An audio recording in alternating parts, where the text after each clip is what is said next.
तरंग तरंग तरंग तरंग युवा तरंग। दुनिया है बंधन में हे प्रभु, इसे आजादी की जरूरत है।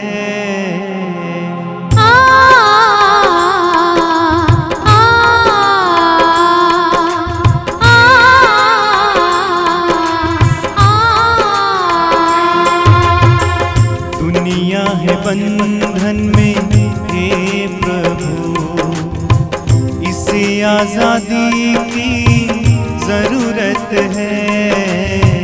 दुनिया है बंधन में हे प्रभु, इसे आजादी की जरूरत है। दुनिया है बंधन में हे प्रभु, इसे आजादी की जरूरत है। कोई है निराश तो कोई है टूटा, सबको है इंतजार मुक्ति की तेरी। कोई है निराश तो कोई है टूटा, सबको है इंतजार मुक्ति की तेरी। कोई है निराश तो कोई है टूटा, सबको है इंतजार मुक्ति की तेरी। करुणा की धारा महाप्रभु, आंसू मिटा दे जन जन के। दुनिया है बंधन में हे प्रभु, इसे आजादी की जरूरत है। दुनिया है बंधन में हे प्रभु, इसे आजादी की जरूरत है। सभी युवा भाई बहनों को जय यीशु। प्रभु आपको आशीष दें कि आप इस कार्यक्रम से जुड़े हुए हैं। हमारे जीवन में बहुत सारी ऐसी बातें आती हैं जो हमें सत्य से भटकाती हैं। मेरा ये विचार है कि हर इंसान भलाई चाहता है, बुराई कभी नहीं चाहता है। कौन बुराई के मार्ग पर चलना चाहता है? कोई नहीं चाहता है, चाहते हुए कोई नहीं जाता है। लेकिन सच्चाई यह है कि बहुत सारे लोग आज सत्य के मार्ग को छोड़कर, प्रेम के मार्ग को छोड़कर, भलाई के मार्ग को छोड़कर, पवित्रता के मार्ग को छोड़कर बुराई के मार्ग पर चल रहे हैं। और विशेष करके मैं देखता हूं बहुत सारी युवक युवतियां बहकाए जाते हैं, भटकाए जाते हैं। जरा सोचिए, अच्छे खासे परिवार में पले बच्चे भी बर्बाद हो जाते हैं। क्यों? बुरी संगति के कारण, बहकाए जाने के कारण।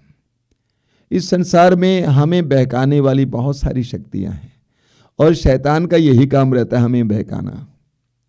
शैतान ने आदम और हेवा को बहकाया और अंत में वे उस सुंदर बगान से बाहर किए गए। बहुत सुंदर कहानी है, आप पढ़े हैं। मेरे प्रिय छोटे भाई और बहनों, आज इस विषय पर हम सुनेंगे फादर प्रज्ञान से। ध्यान से सुनिए। ख्रिस्त में मेरे प्यारे भाई और बहनों तथा मेरे युवा साथियों, आप सबको जय यीशु।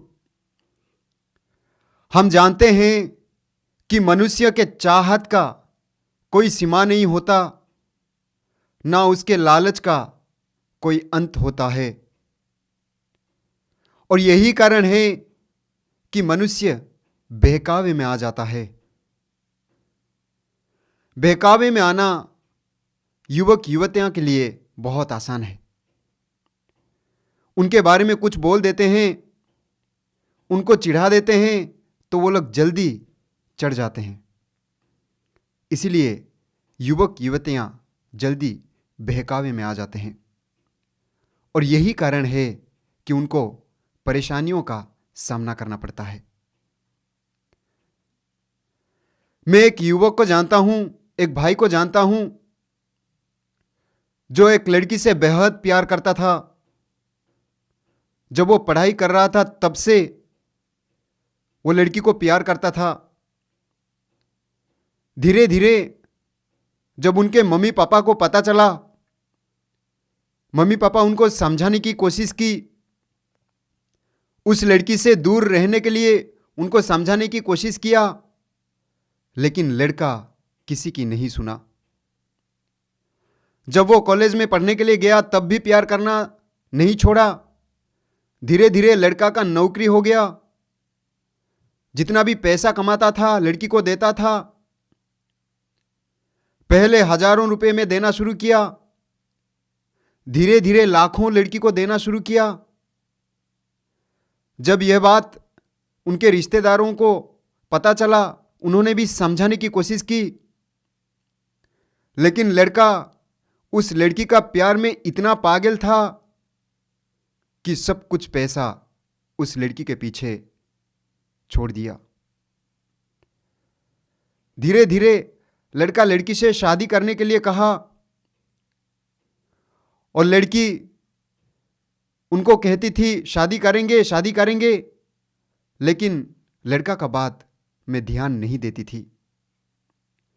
लड़का परेशान हो गया, निराश हो गया, इतने सारे पैसे दे दिए, इसलिए लड़की को समझाने की कोशिश की, लेकिन लड़की लड़का का कुछ भी नहीं सुनती थी। जब लड़का धीरे धीरे लड़की के बारे में पता लगाना शुरू किया,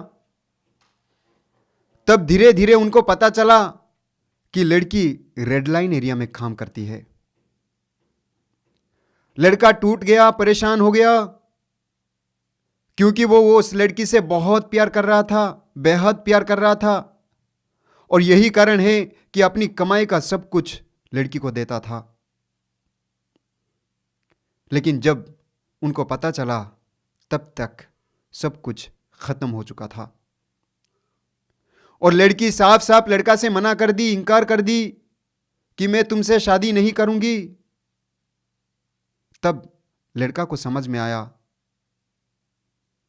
अगर वो मम्मी पापा का बात सुना होता, अपने रिश्तेदारों का बात सुना होता, तो इस परिस्थिति का सामना करना नहीं पड़ता। मेरे प्यारे भाई और बहनों, मैं एक बहन को भी जानता हूं जो एक लड़का से प्यार करती थी, बहुत प्यार करती थी, बहुत चाहती थी। जब वो पढ़ाई करती थी तब से चाहती थी। धीरे धीरे जब वो कॉलेज जाना शुरू की, उस लड़के के पास भी जाना शुरू की, तो लड़का एक बाइक लेकर आता था, नया बाइक लेकर आता था, लड़की को बिठाकर घुमाता था, बहुत सारे वादे करता था, बहुत सारे सपने दिखाता था, और लड़की उसके बहकावे में आ गई। जब लड़की के मम्मी पापा को पता चला, वो लोग उनको समझाने की कोशिश किए, लेकिन लड़की एक भी नहीं सुनी। उनके रिश्तेदार भी समझाने की कोशिश की, वो उनका एक भी नहीं सुनी। और समय ऐसा आ गया, लड़का लड़की से शादी करने के लिए कहा, लड़की राजी हो गई, बिना किसी को बताए घर से भागी लड़के के साथ। कुछ महीनों बाहर रुके, और जब वापस लड़के के घर आए तब पता चला कि लड़का बहुत गरीब परिवार से है, शराबी है, नशा करता है, उसका कोई गाड़ी फाड़ी नहीं है, कोई मकान नहीं है। जो बाइक में लड़की को बिठा के घुमा रहा था वो उनका दोस्त का था, लड़की को पटाने के चक्कर में बाइक लिया था। तब लड़की को समझ में आता है कि उन्होंने जो डिसीजन लिया वो गलत, लेकिन तब तक सब कुछ खत्म हो चुका था। और यही कारण है कि वो अपने परिवार में वापस नहीं आ पाई, क्योंकि मम्मी पापा को उन्होंने नहीं सुना, भाई बहन को उन्होंने नहीं सुना, अपने रिश्तेदार समझाने की कोशिश किए, उनकी भी नहीं सुनी। और यही कारण है कि लड़की घर आना नहीं चाहती थी, क्योंकि उन्हें डर लगता था। हम जब जवान रहते हैं तो हमें मम्मी पापा की सुनना भी बहुत ज़रूरी है, बड़े भाई बहन की सुनना भी बहुत ज़रूरी है, दूसरों को सुनना बहुत ज़रूरी है। कभी कभी हम सोचते हैं, जब हम जवान हो जाते हैं तो हम सोचते हैं हम जो कर रहे हैं सही है, हम जो सोच रहे हैं सही है, हम जिस रास्ते पर चल रहे हैं सही है, और कब हम बहकावे में आ जाते हैं हमें पता नहीं चलता। और ऐसे भाई को भी मैं जानता हूं जो कि अपने दोस्तों के साथ घूमता था, अच्छा लड़का था, पढ़ाई अच्छा से कर रहा था, लेकिन दोस्त लोग नशा का सेवन करते थे। धीरे धीरे उन्होंने उनको बताया कि नशा करो, बहुत मजा आता है, अच्छा लगता है, पढ़ाई भी अच्छा से कर पाओगे। लड़का शुरुआत में तो मना किया, लेकिन जब धीरे धीरे दोस्ती मजबूत होना शुरू किया तो उनका बात सुनना शुरू कर दिया और धीरे धीरे नशा किया, पढ़ाई छूटने लगा और धीरे धीरे पढ़ाई से दूर रहा और फेल हो गया। हम किसकी बात सुन रहे हैं? किसके बारे में सुन रहे हैं? क्यों बहकावे में आते हैं? इन सब के बारे में मनन चिंतन करना बहुत जरूरी है। जवानी ही ऐसा होता है कि जवान लड़के लड़कियां दूसरों को इम्प्रेस करने के चक्कर में लगे रहते हैं और यही कारण है कि उनका वेशभूषा, ड्रेस कोड कुछ अलग ही रहता है, उनका पहनावा कुछ अलग ही रहता है। और यही कारण है कि लड़के लड़कियां को इम्प्रेस करने के लिए, उनके नज़रों को आकर्षित करने के लिए उनका वेशभूषा कुछ अलग ही होता है। लड़कियां भी वैसा ही करती है लड़कों को इम्प्रेस करने के लिए, और उसका नतीजा क्या होता है हम अच्छा से जानते हैं। हम देखते हैं न्यायकर्ताओं का ग्रंथ अध्याय 16 में समसोन के बारे में पढ़ते हैं। समसोन का बहुत लंबा बाल था, खूबसूरत बाल था और उसमें उसका शक्ति था। वो बहुत शक्तिशाली थे। हम जानते हैं कि एक गधे का जबड़े का हड्डी से हजारों लोगों को उन्होंने मारा था और लोग उससे डरते थे। प्रभु की कृपा उनके जीवन में बनी थी, प्रभु की कृपा उनके जीवन में बनी रहती थी। लेकिन ऐसा हुआ कि दलीला नाम की एक लड़की उनको इम्प्रेस करती है, उनको प्यार में फंसा लेती है और उनको पूछती है कि उनका शक्ति कहाँ है। पहले तो वो मना कर देता है, दोबारा मना कर देता है और तीसरी समय भी मना कर देता है। उस लड़की ने समसोन से कहा कि 3 बार मैंने पूछा लेकिन आपने नहीं बताया, तो इसका राज क्या है? आपके शक्ति का राज क्या है? तो उन्होंने नहीं बताया। फिर लड़की ने समसोन को गोद में सुलाया और समसोन जब लड़की का गोद में सो जाता है, सब कुछ भूल जाता है और वो उनके शक्ति का जो राज है वो खोल देता है। वो कहता है, मेरा जो शक्ति है मेरे बाल में है। अगर मेरा बाल हटाया दिया जाए तो मैं दूसरे इंसानों की तरह एक साधारण इंसान बन जाऊंगा। और उस लड़की ने लोगों को बुलाया, समसोन को नींद में सुलाया और उनका बाल काट दिया। और उसका नतीजा यह हुआ कि उसका शक्ति चला गया। जिनको लोग डरते थे उनको कोई भी नहीं डरा और उसका नतीजा यह हुआ कि उनको लोग मारे। मेरे प्यारे भाई और बहनों, जब हम बहकावे में आ जाते हैं, हम क्या करते हैं हमें समझ में नहीं आता है। जब प्यार में फंस जाते हैं, हम क्या करते हैं हमें समझ में नहीं आता है। जब दोस्तों के साथ घूमना फिरना, समय बिताना, शराब पीना शुरू कर देते हैं तो वो सब हमको बहुत अच्छा लगता है, मम्मी पापा का बात नहीं सुनते हैं। लेकिन आज प्रभु का वचन हमें यह कहता है कि किसी के बहकावे में नहीं आना।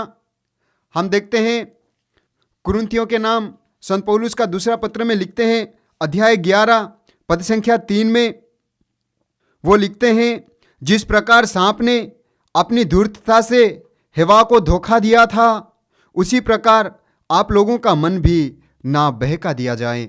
उत्पत्ति ग्रंथ में हम पढ़ते हैं, ईश्वर ने आदम और हेवा को आदन वाटिका का मालिक बना दिया, उनका देखभाल करने के लिए उनको कहा। और ऐसा होता है कि एक दिन सांप हेवा से कहता है, क्या ईश्वर ने सचमुच तुमको मना किया है कि वाटिका के किसी वृक्ष का फल मत खाना? और हेवा कहती है कि हाँ, ईश्वर ने हमें मना किया है कि वाटिका का बीचों बीच जो वृक्ष है उसका फल नहीं खाना, अगर उसका फल खाओगे तो मर जाओगे। और सांप हेवा को उसमें बहकाता है।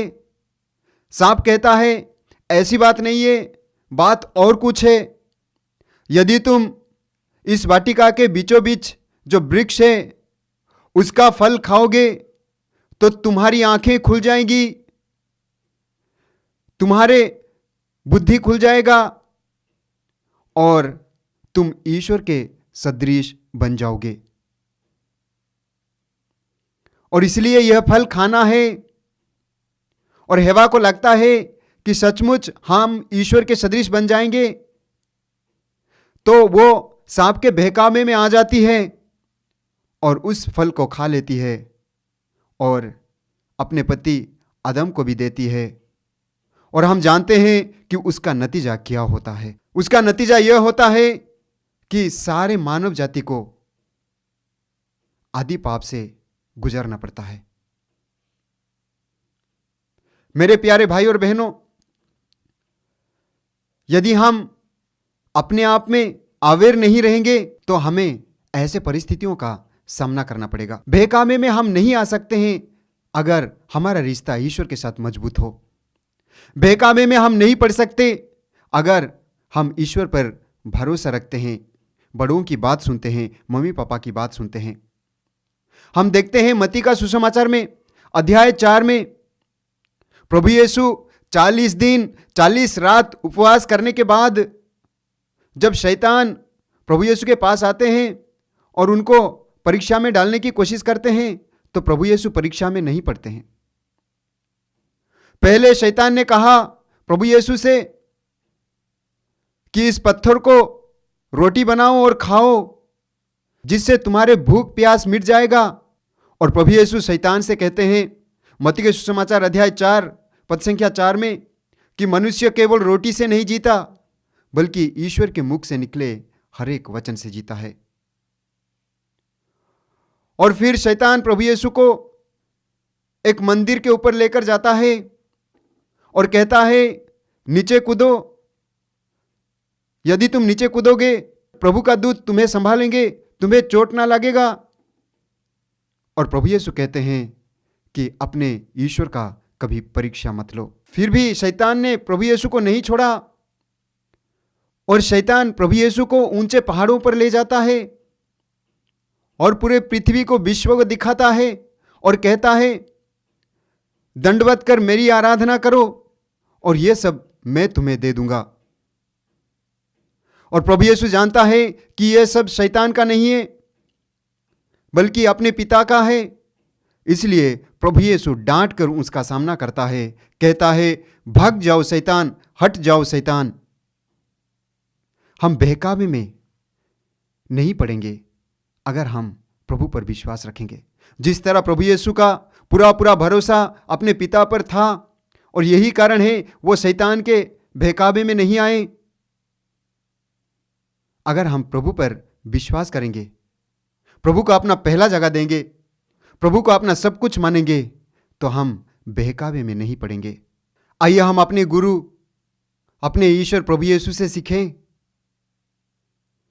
अपने मम्मी पापा से सीखें, क्योंकि प्रभु का वचन कहता है प्रवक्ता ग्रंथ अध्याय 3 पद संख्या 2 में, पुत्र पिता की शिक्षा ध्यान से सुनो क्योंकि उसका पालन करने में तुम्हारा कल्याण है। अपने मम्मी पापा को सुने, अपने रिश्तेदारों को सुने, बड़ों को सुने, उसमें हमारी भलाई है और हम किसी के बहकावे में ना आए और इसके द्वारा हमारा भविष्य उज्जवल हो सकता है। इसके द्वारा हम अच्छा से पढ़ाई कर सकते हैं। बड़ों को सुनने से मम्मी पापा को सुनने से हमारा कल्याण जरूर होता है। आइए, आज तक अगर हम किसी के बहकावे में आए हैं तो अपने आप को देखें, क्या मुझे सामने वाला बहका रहा है या बहका रही है? चिंता करें।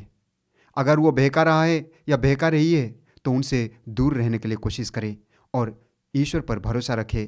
प्रभु के वचन पढ़े, प्रभु के वचन के अनुसार जीवन बिताने की कोशिश करें। मम्मी पापा को सुने, दूसरों को सुने। आमीन। धन्यवाद फादर प्रज्ञान, प्रभु आपको आशीष दे। आइए हम लोग प्रार्थना करें। अपनी आंखें बंद कीजिए, हृदय की गहराई से समय प्रार्थना कीजिए कि प्रभु, आज का माहौल कितना कठिन है, चारों ओर से तूफान चल रहा है और अधिकतर बुराई का तूफान चल रहा है और हम युवा अनायास ही इस तूफान में, झोंके में खो जाते हैं। प्रभु यीशु समय हमें कृपा दीजिए, तेरे पवित्र वचनों पर विश्वास करने के लिए, तेरे पवित्र वचनों पर विश्वास करते हुए इस वचन के अनुसार जीवन जीने के लिए हमें कृपा दीजिए। चाहे संसार कुछ भी कहे, कोई भी कुछ भी कहें, उनके बहकावे में ना आने के लिए कृपा दीजिए। हमारी इच्छा शक्ति को बढ़ाइए प्रभु, हमें पवित्रता का वरदान दीजिए, हमें तेरे पवित्र वचनों को सुनने का वरदान दीजिए, प्रतिदिन उसको सुनने पढ़ने का वरदान दीजिए ताकि हम आसानी से भटक न जाएं। प्रभु, चारों ओर से हमें भटकाने के लिए, बहकाने के लिए शक्तियां कार्य कर रही हैं। हमारे अच्छे खासे मित्र भी हमें बहका देते हैं। हमें संभालना यीशु, सामर्थ्य देना यीशु, साहस देना यीशु, ऐसे बहकाने वाले तत्वों को दूर रखने के लिए साहस देना यीशु, उनसे दूर जाने के लिए साहस देना यीशु। हमारी इस प्रार्थना को ग्रहण करना। आमीन। सिर झुकाइए। सर्वशक्तिमान परमेश्वर पिता, पुत्र और पवित्र आत्मा आपको आशीष दें। आमीन। जय यीशु। कहीं बेईमानी, कहीं है अत्याचार, कहीं है अज्ञान और कहीं है अंधेरा। कहीं बेईमानी, कहीं है अत्याचार, कहीं है अज्ञान, कहीं है अंधेरा।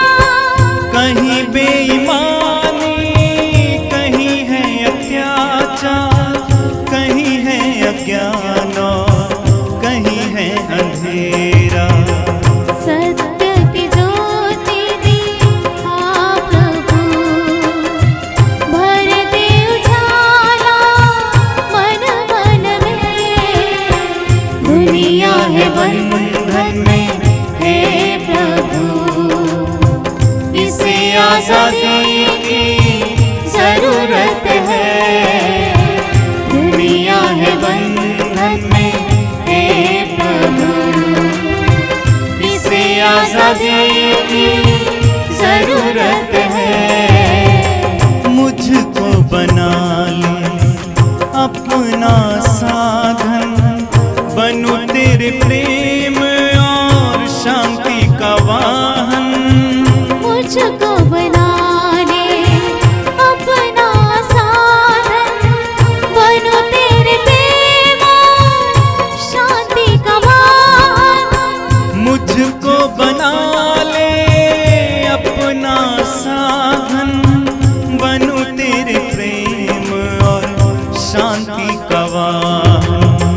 प्रेम की ज्वाला जला प्रभु, गले से लगा लो जन जन को।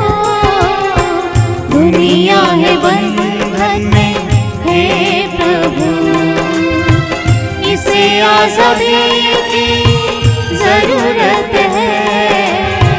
दुनिया है बंधन में हे प्रभु, इसे आजादी की जरूरत है।